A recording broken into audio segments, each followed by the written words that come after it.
Егер сен болашақ стоматолог болсаң, онда бұл ақпарат саған пайдалы болады. Тістер асты шайнауға және үгітуге қатысатын ас қорыту жүйесінің механикалық қызметін реттейтін ағзаның мүшесі. Иә, ол мүше. Тістер негізінен 3 қабаттан тұрады. Ол сыртқы ең қатты ұлпадан тұратын эмаль, немесе оны крюки деп атайды. Екінші ортан қабаты дентин, ағзадағы ең тығыз ұлпадан құралған. Және үшіншісі, ол ағзаның ең жұмсақ ұлпасынан құралған пульпа.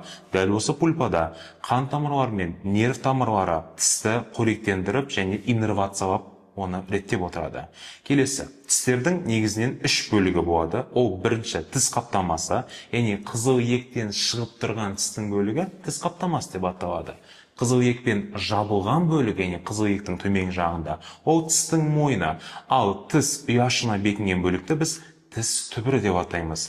Алғашқы тістер адамның 6-9 айында шыға бастайды, ал ең соңғы тістер 18-20 жаста. Ең соңғы тістерді ақыл тістер деп атайды, бірақтан да ол ақылға ешқандай қатысы жоқ. Ал 6-9 айында шығатын тістерді біз сүт тістер деп атаймыз. Олар уақытша, артынан жаңадан тістер шығады.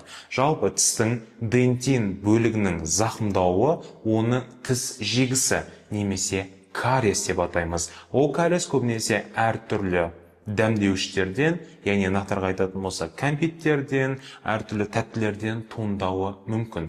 Және де тістің бізде негізінен 4 түрі ажыратылады. Ол күрек тістер, ол ит тістер, ол кіші азу тістер және үлкен азу тістер. Тіс туралы ақпарат жалпы осы. Егер де ақпарат ұнаған болса, онда каналға тіркеліп кет. Сенімен бірге болған Глюкоз биохимия мектебі.